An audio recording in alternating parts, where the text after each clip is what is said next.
Look at these two radiant gentlemen, still resplendent with enthusiasm over conquering the weekend, a giant success. They covered the Academy Awards from about as geographically far from the actual awards as you could be while remaining in the contiguous United States, but they got some of it on them, and they're still excited about it. Adnan Virk, his podcast is Cinephile. David Samson, his podcast is Nothing Personal. I urge you, if you're interested in the movies, to check out both of those. David Samson also goes far afield from the movies. Adnan spends a lot of time diving into the weeds. No one cares about film and diving into the weeds on film the way Adnan Virk does. But I want to talk baseball with you guys before we get started here.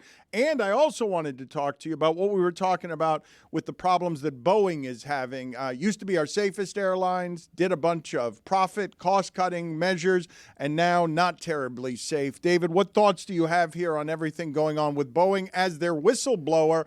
Man, I don't know what to do with this story. The whistleblower found dead, self-inflicted gunshot wound, and I hear a lot of people whispering about not believing that that was self-inflicted, and I don't know how the hell you prove that.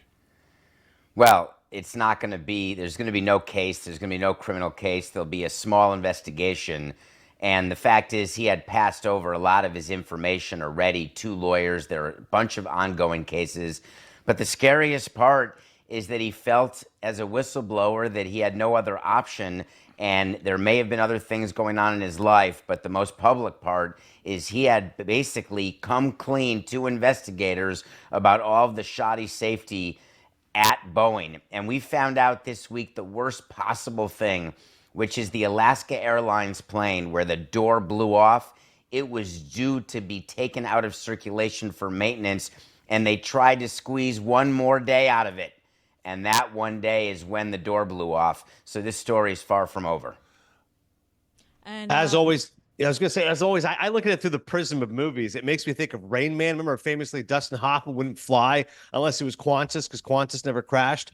And speaking of whistleblowers, it makes me think of The Insider, the great film, Russell Crowe's Jeffrey Wigand taking down Big Tobacco and a brilliant Al Pacino performance. So, yeah, it's pretty crazy to think about this story and the way movies have done them as well. I was going to add on something, but you know what, Adnan? That was such a phenomenal, just your brain, the way it works. I love it. It was just straight into movies about planes.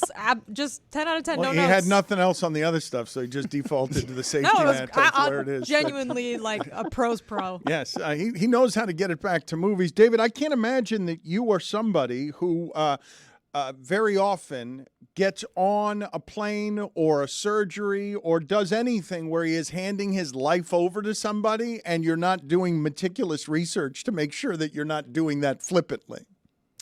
So I don't worry as much about flying, shockingly, because the odds are with me. I worry way much more about getting to the airport safely. Obviously, what's going on with Boeing is a great concern.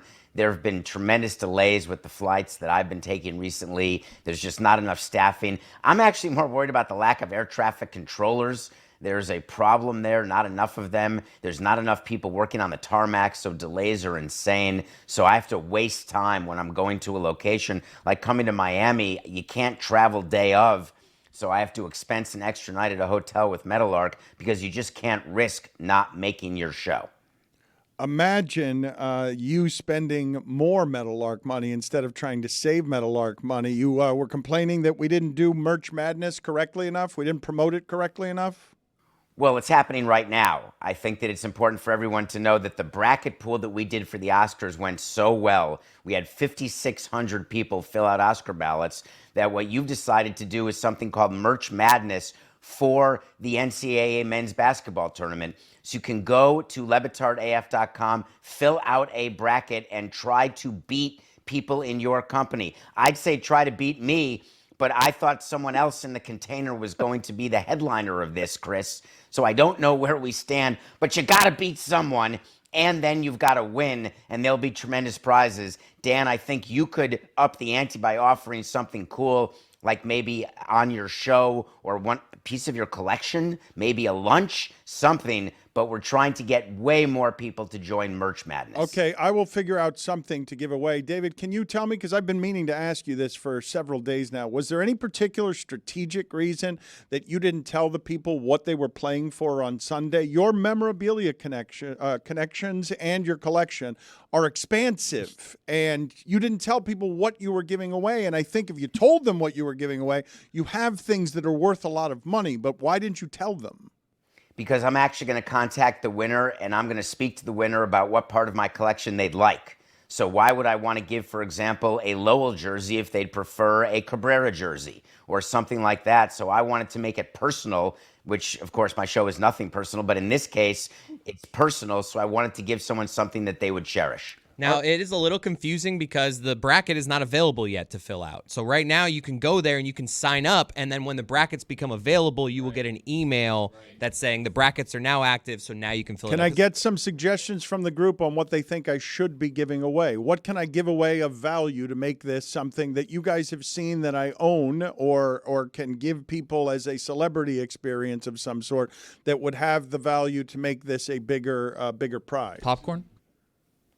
Recipe. Dan Le Batard popcorn. Exactly. We've all had it. We've all tasted it. A little tough at first, as Lucy said, but warmed up considerably. Dan Le Batard popcorn. I'm in. A little tough at first.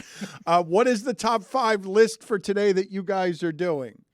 Adnan, we're trying to get people to sign up, actually. So popcorn is not in. Thank you. I mean, it's not a great prize when you're saying a little tough at the beginning. Like, that's not what people are looking for from their popcorn slogan. I think what you could give, which is the most important asset you have, Dan, is your time. Exactly. Lunch with Le Batard. Not even a lunch. That's wait. A South If Beach someone gets a Sessions. perfect bracket, then lunch with you. But I would say a private Zoom, a 15-minute Zoom with you will make this one of the biggest contests ever. Get ready I to would cry. take money. A South Beach Sessions and $100. I love Dan doing a South Beach session with a random, like, Dan will do a South Beach session with you. What's your We'll both darkest moment? just end up weeping, the both of us. I think that's a great idea Yeah. because it's mine. Truly terrible idea. Give me what your top 5 list is. Top 5 takeaways from this year's Academy Awards. Number 5, John Cena was not really naked. He wore a sack over his crack and a little thing over his pee-pee. He wore a He sock. was not naked. Put it on the poll, please. Did John Cena wear a What was sack that? over his crack? What over his what? His pee-pee. His Go pee-pee? pee-pee. His pee-pee. Number 4. Number 4, Ryan Gosling could have been Justin Bieber. Ryan Gosling started at the Mickey Mouse Club, and he is a tremendous performer. He performed his Oscar-nominated song, and he was good. Did Bieber, he was a Mickey Mouse Club, or is that Timberlake? He was not a Mickey Mouse. That was Timberlake. I'm saying that if Ryan Gosling had gone into just wanting to record and perform, he could have been a huge, huge star in that way. Number 3. Marty Scorsese needs a better publicist. His movie took the donut.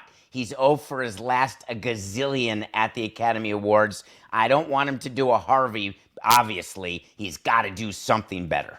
0 for his last 26, to be specific. Unfortunately, Wolf of Wall Street 0 for 5, Silence 0 for 1, The Irishman 0 for 10, and Killers of the Flower Moon 0 for 10. Appalling. I'm sorry. Adnan would indeed apply for publicist position. I tried to take a picture of you the other day outside the hotel, Adnan, just wearing a Martin Scorsese shirt. It just said, like, what's that shirt you own that has the words Martin Scorsese on them? I thought you would comment on that when I did the show Monday. The shirt just says directed by Martin Scorsese. And while I was waiting, by the way, somebody walked by and goes, "Hey, nice shirt." I'm like, thank you very much. Don't see that often here in Miami, speaking of merch. What does that mean? Like the shirt, like when you wear it, what does it mean? It means I'm directed by Martin Scorsese. Okay, that's I'm what I thought. Okay. Yeah, You exactly. can tell in his opinions about the movies when he's on here that they are directed by Martin Scorsese. Something to ponder. Did Martin Scorsese direct himself out of the Hall Hold of on, Fame? let me get the file. Number 2. Number 2, Jimmy Kimmel's monologue was terrible. Oh, I didn't get a chance to hear it much because we were on the air. So yesterday, in the middle of the night, Adnan. Okay. Last night, middle of the night, I both watched the beginning of Argyle and I watched the entire Academy Awards because you can get it on Hulu, and I didn't get a chance to watch it with you. So I saw his monologue. horrible. Horrible is a little bit harsh. I'm with you, David. It could have been sharper and fresher, but it wasn't horrible. And number 1, Emma Stone is the next Meryl Streep. You guys broke that take on Sunday. You're now saying just because They speculated on Sunday, and now he's saying it's for sure. Now you're saying it's so. That's a takeaway from the Academy Awards. That was the top 5 list. What did you think of all of that, Adnan? What he just said, all of it. Where are your objections? Listen, Meryl Streep, I mean, that's tough to put anybody in her category. Now, as David said to me Sunday, eventually there will be another Meryl Streep. You can't just say, nobody can ever approach that territory. But to me, she's just so hallowed. Emma Stone's a great actress. 2 Oscars at the age of 35 certainly is notable, but it's tough to put anybody in that category. It's like saying someone is the next De Niro. And I'm with David partially on Kimmel. I was expecting more bite from that monologue, but I when I watched it myself, because we weren't really able to watch it Sunday, I thought it was all right. Jimmy's a very affable guy. I think he's a decent host. I think David's being a little harsh on him. It's a tough job, as we know, hosting the Academy Awards. I thought he was fine. And the number 1 takeaway that I didn't say is I kicked Adnan's ass. Bonus. That is, didn't want a bonus take, and it's not number 1 take that you didn't say. And you've eaten up more of Adnan's time. Does Adnan have a top 5 list? Because I wanted to talk some baseball with you guys. All right, blow through it. I do want to get some baseball, but I'll fly through. All right, number 5. Skip the list of the Best Picture nominees. Al Pacino has started a trend. That's good work at Al. We watched 3.5 hours. I don't need to know the Past Lives is up for Best Picture. Pacino knows what he's doing. I see Oppenheimer. Number 4, the new start time was a slam dunk. That sounded a little like Daniel Day-Lewis. That sounded in No Country. That sounded like There Will Be Blood a little bit. Listen to me, Eli, you sniveling ass. That's your best take of your life. 7:00 Eastern, no later. Thank you, Jess. 7 o'clock Eastern. We're done by 10:22. I mean, Kimmel was stretching at the end. He wanted to get to 10:30 for Abbott Elementary. Phenomenal. From now on, we're going 7 o'clock Eastern. Number 3. Everyone always talks about In Memoriam, how they screwed up. And yes, there was a lot of focus on the names at the end. Here's my thing. No more interpretive dancing during In Memoriam. Just have Andrea Bocelli and his son, and that's it. You don't need to dance. I don't know why there's dancing going on as they're mourning people who have died. That whole bit made me want to be an Italian opera singer so bad. Put it on the poll, please. Should it just be death and no dancing in the memoriam? All death and no dancing. Number 2. While I normally really love seeing the clips of the nominees, having the past winners come out, serenade them, I thought was amazing. Lupita Nyong'o, one of the nicest moments of the night when she said to Da'Vine Joy Randolph, "You wore the glasses that your grandmother wore during the holdovers. What a pleasure to see the world through her eyes and your eyes." Beautiful moment. And of course, Nick Cage had the best laugh of the night when he said, "Actors will do anything to put themselves in the role." Daniel Day-Lewis was Lincoln the entire time. In the holdovers, Paul Giamatti wore a soft contact lens in his left eye, which rendered him blind the entire time. Would I have done the same thing? Hell yes. But so did you, Mr. Giamatti. Bravo. Great to have the past winners out there. As much as I love when they showed the clip reels, that was great. What are you laughing about, Samson? It's taking him so long. He's got a lot to say. You took up the whole segment. You do it every week. And number 1, John Mulaney should host next year.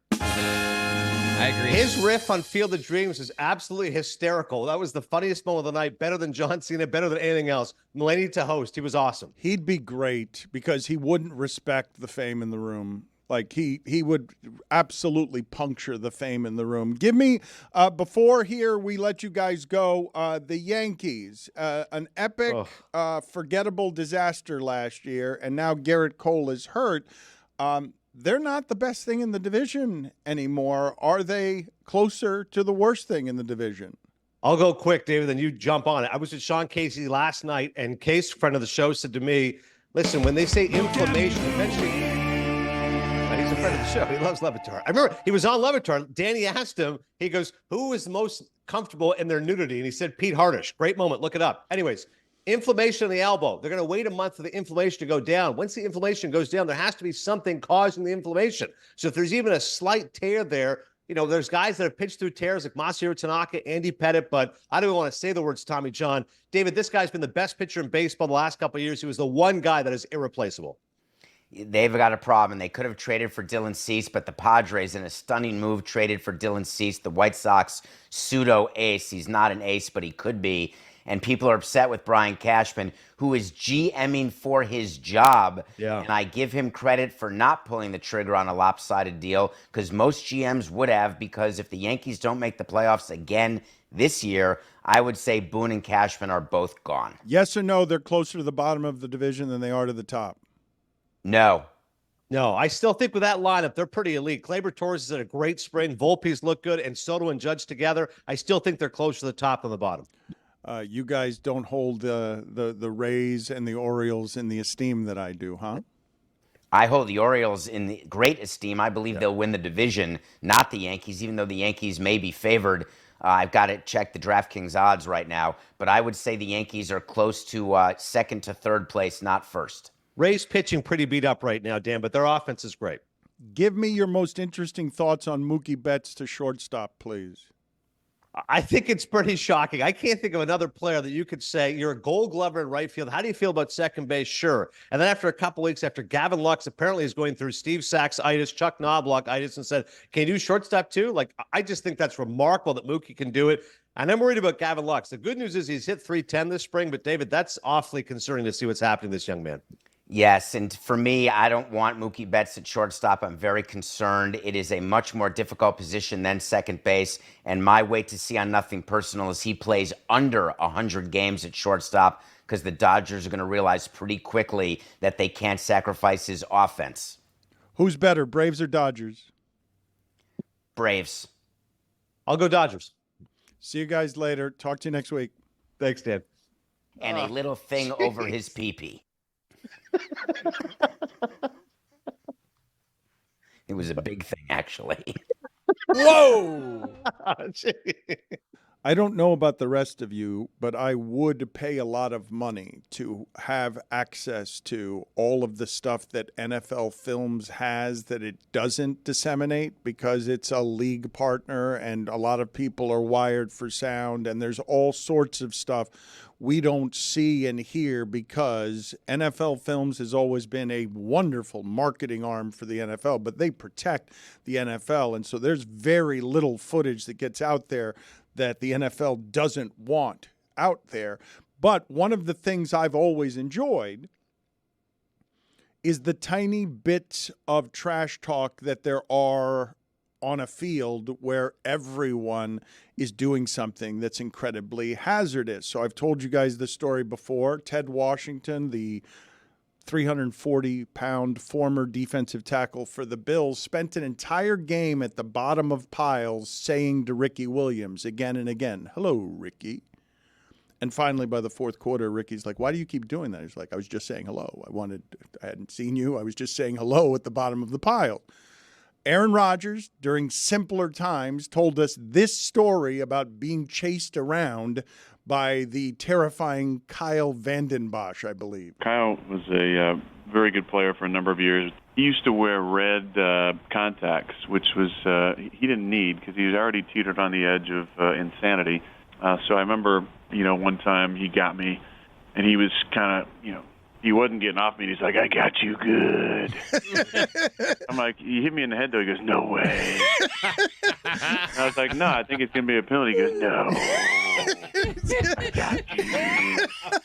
Also, another play involving him, we ran a 7-man protection. He looped from his end, and our fullback kind of blasted him a little bit. He wasn't looking, so Kyle thought it was a cheap shot. And instead of getting up and chasing the play down, he chased the fullback down and ended up running a route out to the right. It was like, "I'll kill you. I'm going to kill you."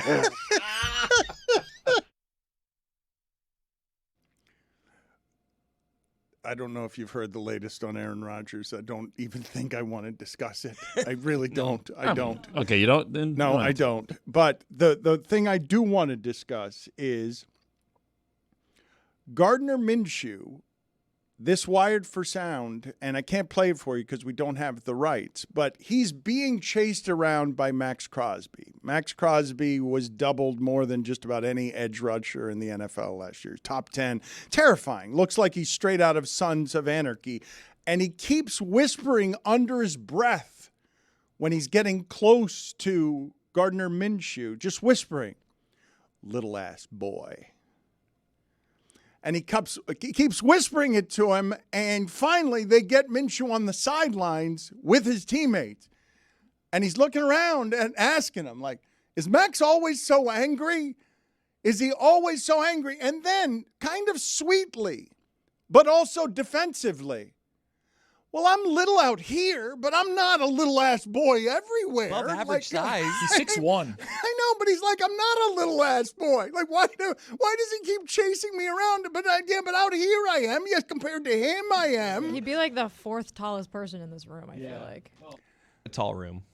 I mean, put it on the poll, please, Juju. If you're over 6 feet, are you ever a little-ass boy? The thing is, Max Crosby's like 6'10", 400 pounds when he's wearing the pads and the helmet. He looks like a giant. He's terrifying. He should play with spikes on his shoulder pads. Like, he should be out of, Mad Max. He should be running around out there. What is the latest Mad Max, Muri? Is it Fury Road? The latest one? He's something. I mean, if he gets spikes on his shoulders, though, someone else on the other team should too. That's an unfair advantage. He'd have the unfair advantage if he has the spikes, no matter how many he other already people has have one without the spikes, by the way. I would not, but now they're teammates. Now Minshew is hell-bent on playing for every last team in the league, and now he is teammates with somebody who's been chasing him around the field, calling him a little ass boy. You think he's crazy in practice too? Because that could be something. He's always crazy. Come on. Like, you think this is? I don't think he comes in and out of character. I think that under Method. Dandy As soon as he puts the pads on, he's just a maniac. Not even. I don't think he needs the pads. I believe in the tattoo shop. He's the maniac. I believe walking around in Whole Foods looking. He has two X's, Dan. What Max do you know has two X's? TJ. Well, yes, we. Touche. He got your ass. He really did. The best Max. He really got your ass. Other than HBO, obviously. Somebody's ass hasn't been gotten like that around here since earlier this week when I defied the audience. I said, name one good quarterback who doesn't play on a good offense. And Jessica looks me in the eyes and says, Mahomes. And I was just checkmated. Bishop to Rook 9 there, yeah. I mean, just checkmated. I have the one who won the Super Bowl. Yeah, that one. The one whose offense was bad all year, even though I know he's good. Wide receivers had historic drops. Oh, yeah, the most recent example is the most obvious example and the truest example, but name another. But you're right. You got the one. You got me on the one. You got my ass, because Patrick Mahomes is indeed a quarterback we all regard as a good quarterback who is this year on a bad offense. Josh Allen's kind of on a bad offense, too. Yeah. Oh, I think that's where the conversation started, because I said Stephon Diggs at 30 is the oldest member of the Bills, and then it became a conversation. Is their offense good or is their quarterback good? Did Calvin Ridley get overpaid? Because I saw that contract he got. I believe it's $90 million. $92 million. And I'm just thinking, as a Dolphins fan, man, we're going to have to pay Jalen Waddle so much. The funny thing is, the Titans didn't want to pay A.J. Brown, who's better and younger, the same amount of money, so they traded him to then get Calvin Ridley, who's 3 years older, who's spent a year away from football for gambling, and then gave him that money. I do think when you say that money, it's half that money, because all that matters in these contracts, please stop being fooled by this. All that matters is the guaranteed money. All the rest you're getting is just agents using insiders to get those numbers in a crazy place. The only thing that matters is the guaranteed money. The money is guaranteed in baseball. The money is guaranteed in basketball. It is not guaranteed in football. But when Christian Wilkins signs for $110 million, the important part of that is 85's guaranteed. Ridley's at about 50. But you've seen we're obsessed here with the money. This is the thing. Forgive me if all of you understand the salary cap permutations better than I do, and all of you saw that what was going to happen at running back and the devaluation of running back was going to make it this obvious. But I did not have happening on the bingo card when I was paying Todd Worley and Ezekiel Elliott and Dalvin Cook. I was paying all of them. Thank you. You're welcome. I did not have Saquon Barkley signing for 3 years, $37 million, $26 million guaranteed, and Darnell Mooney signing for 3 years, $39 million, $26 million guaranteed. Like, I did not have that as a possibility at any point the first time I saw Saquon Barkley. The whole sport changed on me, and the finances of the sport changed on me, so that I don't know what value is anymore in that sport. It's a little something to Darnell Mooney, by the way, if you keep your eye on him. What does that mean? Just keep your eye on him. Good player. So it's 3 years, 39 million, 26 million guaranteed, and keep your eye on it. Keep your eye on him. Okay, New excellent. Something offense, to new ponder. quarterback. I mean, we might be back. I'm glad you came in to replace Amin and Charlotte with that.